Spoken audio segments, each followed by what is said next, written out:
Are you considering making a move to South Florida? And you're wondering, should you buy a single family home or maybe consider buying a villa? Then stick around, you're not going to want to miss this video. My name is Megan Schoner. I'm a local real estate agent here in Port St. Lucie, Florida, and I love helping people like you every single day find your home on the Treasure Coast. Whether or not you're looking in the next 9 days, 90 days, next year or two, please feel free to reach out to me. I have my cell phone listed below. Please feel free to reach out to me. I would love to help you find your treasure of a home here on the Treasure Coast and any questions that you have.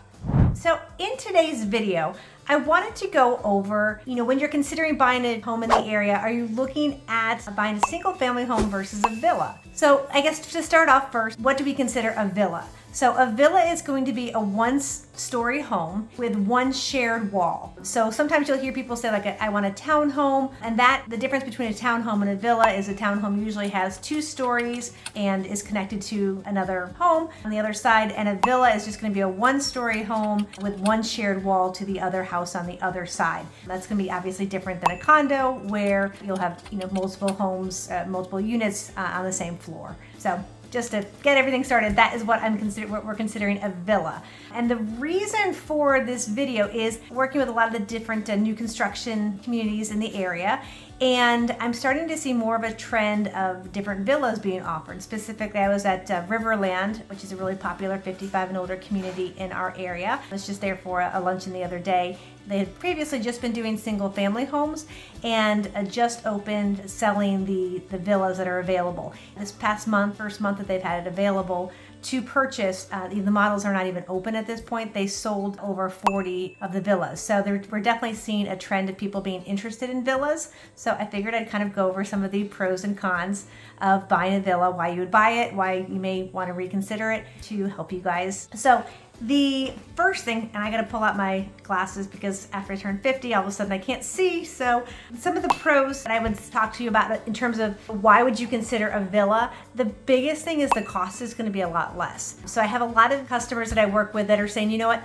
I'm getting ready to retire, or I'm thinking about the next year or two, I'm kind of transitioning. One, I don't want to sell my house, my current house, and invest in one house for retirement. I want to kind of try this out, or I want to see, how do I like this area? How do I like this community? And I don't want to sell my current home that I've been in for a long time. Maybe it's the family's home where your kids have grown up and stuff. So the villa offers you a lot of flexibility. You're not in a condo, and so you do have that feeling of a single family home. The price points tend to be a little bit less than they are in a single family home, and it gives you the opportunity to move into a community, see if you like the amenities, see if you like the feel of it, see if you even like Florida without as much commitment as buying a single family home. So that is definitely one pro that people are moving, that really are trying out the villas really like. I would say that the price is one thing. You'll definitely have a lower price point for the villa. So if you're looking to save money, that's a wonderful opportunity. And then also if you're looking to just kind of try out a community and you don't want to sell your current home and you want to maintain 2 homes, it's a little bit easier to have the villa that's a little bit smaller. Most of the villas are going to be usually under 2,000 square feet under air. So they tend to be a little bit smaller, a little bit easier to maintain as well. In terms of some of the cons or some of the things to consider about a villa versus a single family home is because you do have a shared wall between the 2 homes. Now, down here in South Florida, all of our building construction is typically what we call CBS, which is concrete block structure. You're going to have the concrete blocks between the 2 homes. So really in terms of noise, you're not going to hear much. But for people that like a lot of privacy, they may not want to have a shared wall, with their neighbor. Again, when you buy a villa, you don't know necessarily who your neighbor is going to be. So it could be a good thing. It could, not be a good thing. So that's just another thing to consider versus a single family home where you'll have neighbors, but you're not going to be as connected to somebody right next door, and you have a little bit more privacy on a single family home than you do obviously on a villa. And the other thing I think is kind of interesting, or something to at least consider, is when you are buying a villa, the HOA maintenance fees on it tend to be a little bit higher, which kind of surprised a lot of people. The reason for that is because you are sharing a roof with the other person in your villa. The HOAs tend to collect a little bit more money up front because you're going to have to all do the roof at the same time.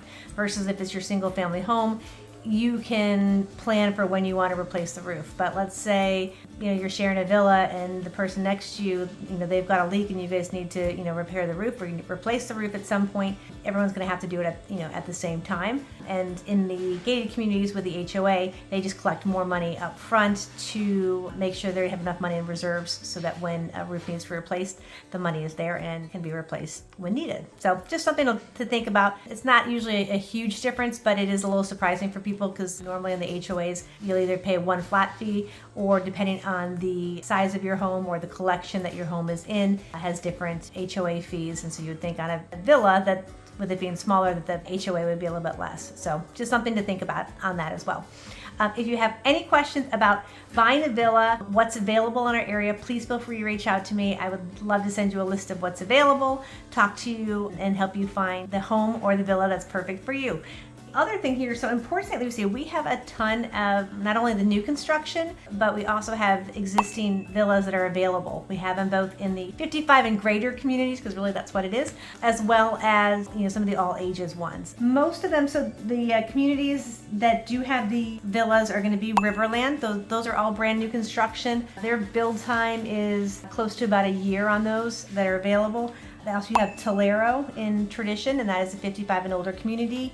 You have Del Webb, which is almost all built out at this point, but they do have a few of the villas that are left. You have Veranda Preserve, which is 55 and older, they're still building in there. You have PGA Verano, they do have villas in there and they're still building, and they also have some resales. And then in terms of more of the existing communities with the villas, you're gonna have Kings Isle, which is a 55 and older community. You have the Lakes at Tradition, which is all ages. And then you also have Lake Park at Tradition, that's a 55 and older community. You have Tropical East, which is east of US 1, so a little bit closer to the beach, and that is a 55 and older community. And then you have Villas of Sandpiper, which is in the South Bend Sandpiper area, so again further east. So there are a lot of different options that are available. So the price points on these, and this is as of December of 2024, can start in the low 200s. These are for the existing ones. These are mostly the Kings Isle community, but then you going into the lakes at St. Lucie West, those are somewhere around like 275 to 300,000. And then you have, for example, when you start getting into PGA Verano, you're in the low threes, 325, 330. Some of them go up to like 350. In Lake Park, you have a lot of those that are kind of in that 350, 375 price point. Del Webb, you start kind of getting into, the high threes, low fours. And then depending again on the finishes in PGA Verano, you can you can go anywhere from like the 375 to kind of 450 price point on those ones as well. There's not as many in Tolero at this point. They are pretty much mostly built out, but they do have some of them in the 4s and the 5s as well too. So lots of options. If there's anything I can ever help you with, please feel free to reach out to me, whether it's a single family home or a villa or 55 and older, 55 and greater community, or all ages. I would love to help you find your treasure of a home here on the Treasure Coast.